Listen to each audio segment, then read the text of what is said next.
Hi, everyone. Let's cover the eighth energy center, which is known as divine wisdom. And in the language of the core motivators is called the mystic. So people who are primary in the energy center of divine wisdom slash the mystics are really grounded in the energy of universal truth, otherwise known as universal law. So wisdom. It's important not to get this mixed up with divine truth. People who are primary in divine truth, the knowledge keepers, they are really into subjective or personal truth. Wisdom and universal law are not subjective. So universal laws apply to all of us, even those of us who don't even know about these laws or subscribe to them, kind of like gravity, but more metaphysical. So the mystics, they have a really innate understanding and connection to these universal laws. And the thing I think that distinguishes them from other people with different energy centers is that um, they are really in touch with all of the universal laws. So, for example, when I think about the healers, divine love, they're really they specialize in the law of divine oneness, so that interconnectedness. For example, the reformers, the power people that we talked about for the seventh energy center, they really specialize in the law of action. But people whose primary energy center is divine wisdom, these mystics, they don't specialize because they're really in touch and attuned with all universal laws. So the mystics, they're oftentimes the people that we think of as those who have a lot of common sense. So they're usually very logically, very rationally driven. Typically not overly emotional. It doesn't mean that they don't experience emotions, but it's really their logic and their rationality that drives them. They're really good bullshit detectors. They're highly principled, and their communication style is usually very direct and, on top of it, very concise. So this really stems from the mystics not having any great value placed on the extraneous, the fluff, the unnecessary. Those things feel illogical to them. So that will also come out in their communication styles. Let's see. Yeah, oftentimes our day-to-day conventions and norms can seem a little baffling to them. Maybe even just, on a more minor sense, discomfort or uncomfortable. And that's, again, because of their really being driven by rational things and not having a lot of tolerance or appreciation for the unnecessary.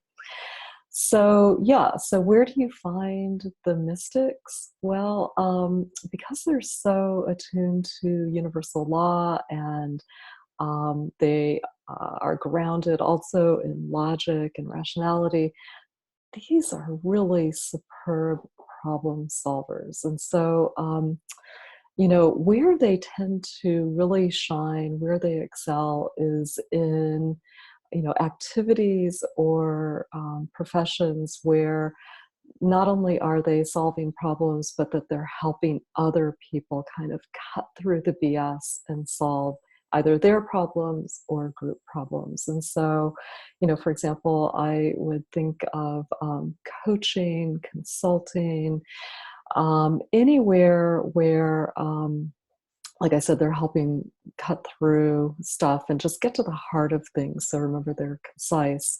and solving problems. So maybe also in positions of management or supervision. The let's talk about the dysfunctional expression for the mystics. So their number one thing that will cause them to go into dysfunction is the irrational or the illogical. And so when they are in situations, either in, like professions or relationships or whatnot, where there is a lot of drama, a lack of logical flow and rational connection, this will trigger them pretty easily to just retreat and sometimes even just completely shut down. And so oftentimes that can happen and actually push them to the point of not only withdrawing and shutting down, but also kind of send them into a tailspin where they start thinking, the world is crazy. I want nothing to do with this. This makes no sense. And so they will oftentimes get to that extent of isolating, so self-isolation. And so what is the antidote? Well, boundaries also is the antidote for people that are primary in this energy center. But for the reason of, really compelling them to examine their circumstances and to make sure that they are in, jobs, careers, relationships, etc., where their style is being valued and welcomed. And so, if there is that mismatch, it is incumbent upon the mystic to either re-engineer those situations or to replace them with ones where their common sense, no bullshit, logical approach is embraced.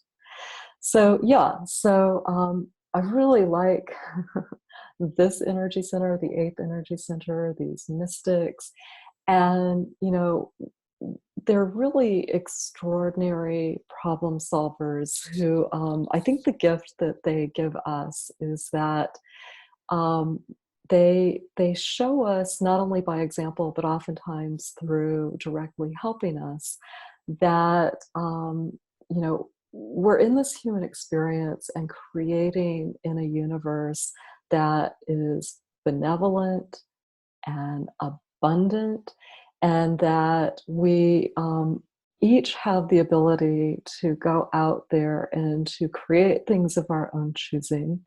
And that if that's not happening, the blocks, the restrictions that are holding us back are actually, in their view, pretty simple. It's a matter of getting ourselves realigned, so back, focused on these universal laws, and taking actions that are congruent with them, and that if we can just trust in the process of universal law, that will get us to wherever it is that we really want to go. So divine wisdom, the mystics, just an awesome group of people, and we are so fortunate to have them here to remind us of the wonder, the benevolence, the abundance, the beauty of the universe, this big ass playground in which we all have the opportunity to go out and create.